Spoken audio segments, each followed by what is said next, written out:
Moje ime je Dragana Adžančić. Ja sam ćerka Pere i Jelene Adžančić i imam 26 godina. Ja sam ćerka kidnapovanog rudara koji je kidnapovan na putu do posla na kopovima Belačevac na Obiliću na Kosovu i Metohiji i dan danas ništa nisam saznala o svom ocu. On se dan danas vodi kao nestalo lice i moja majka i ja i dan danas tragamo za njim. Tata je kidnapovan 1998. godine, 22. juna, zajedno sa svojim rođenim stricom i bratom od strica, sa Zoranom Adžančićem. Oni su svi bili radnici Elektroprivrede Srbije, radili su na kopovima i na putu do posla, odnosno u pokušaju da odu da uzmu platu i da zbrinu svoje porodice s obzirom da je bilo ratno stanje. Kidnapovani su i od tada im se gubi svaki trag. Danas mi imamo nagađanja, odnosno informacije od strane međunarodnih organizacija i od strane pojedinih institucija Republike Srbije o tome šta je s njima moglo da se desi. Međutim, i dan danas nijedna konkretna informacija nije data, niti smo dobili podatak koji bi mogao da svedoči o njihovoj sudbini nakon tog dana.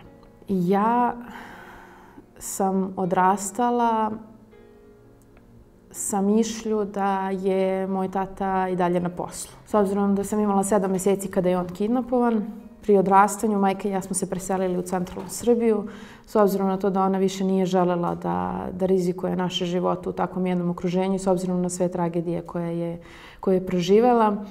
Ona je odlučila da jednom malom detetu koje već puni 3 ili 4 godine i pita mama gde je moj tata, odgovori on je trenutno na poslu, a jednog dana će da se vrati, s obzirom na to da je i ona imala nade da će on da se vrati. U toku mog školovanja, posebno tih ranijih razreda, vrtića, 1., 2., 3. osnovne škole, posmatrala sam srećne porodice, posmatrala sam decu koju nakon časova dočekuju roditelji u punom sastavu, koje su srećni, koje zajedno slave rođendane, koje zajedno slave razna neka lepa dešavanja i viđala sam majke koje su zbrinute.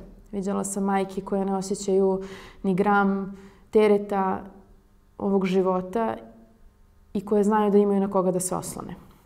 Ja sam odrastala uz majku koja je bila i otac i majka, koja je morala sve u životu da uradi sama, da me podigne sama i da se razmišlja o tome da li ćemo sutra moći da živimo kao normalna porodica. Bila sam, hvala Bogu, blagoslovena time što majčina porodica je pre svega bila tu negde najbliže nama i moj ujak koji je zbog toga što sam izgubila oca tako rano potrudio se da imam neku mušku figuru na osnovu koje ću se osjećam kao dete zaštićeno. Međutim, s obzirom da je on živeo i dalje na Kosovu i Metohiji, a majka i ja i dalje u centralnoj Srbiji, u mnogim momentima kada bih trebala da učim kako se vozi bicikla ili da mi postavi testericu na tehničkom u školi, falio mi je on da me tome nauči, da mi to pokaže, da bude tu kao i svi očevi koji su bili tu za svoju decu. Mnogo sam lepih stvari čula o njemu. Mnogo sam ponosna što sam njegovo dete, mnogo sam ponosna što sam njegova ćerka.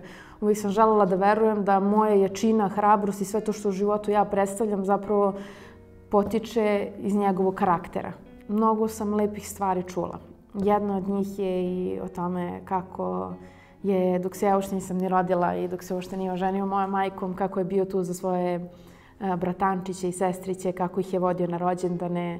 Kada su njihovi roditelji bili strogi prema njima, on bi ih maltene otimao iz kuće i vodio na rođendane na kojima je bilo zabranjeno da idu, jer on je bio taj čovjek, on je bio veseljak, on je bio tu za decu, on je bio tu da ispravi sve nepravde ovog sveta i sve to što ja u životu jesam zbog toga što verujem da je njegov karakter zapravo nastavio da živi kroz mene. Kada se moja majka porađala, s obzirom da je imala jako težak porođaj, on je bio jedan od onih filmskih figura koji se popeo na oluk drugog sprata porodilišta i ušao kroz prozor da vidi moju majku. On je bio jedan od ljudi kog su voleli svi njegovi prijatelji, cijela porodica, koji je znao da razveseli sve prostorije u kojima se nalazio i prosto sam jako ponosna što što sam u njemu mogla da čujem samo najlepše stvari. Kroz naše odrastanje moja majka je bila učesnik mnogih protesta, mnogih inicijativa i pokušala na neki način da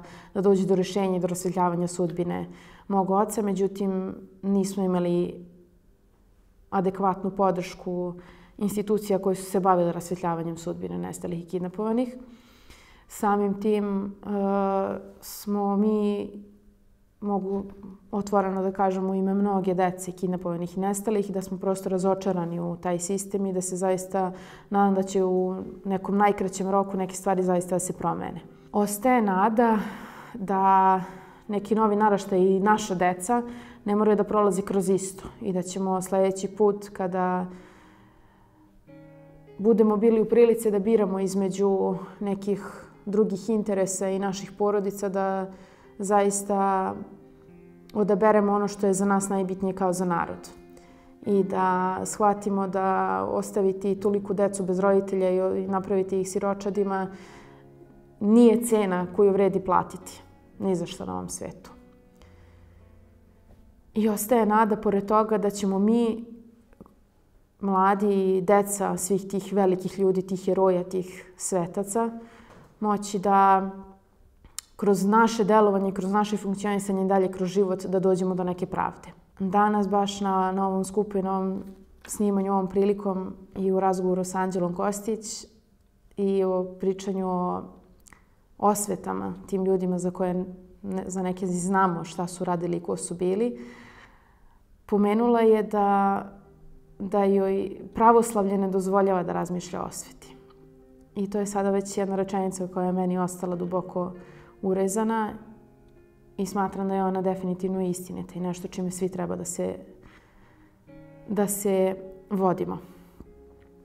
Jer na kraju dana treba da budemo baš oni ljudi kako su bili naši roditelji, a ne oni ljudi koji su osuđeni na doživotno prokletstvo. I oni kao i njihova deca zbog onoga što su uradili.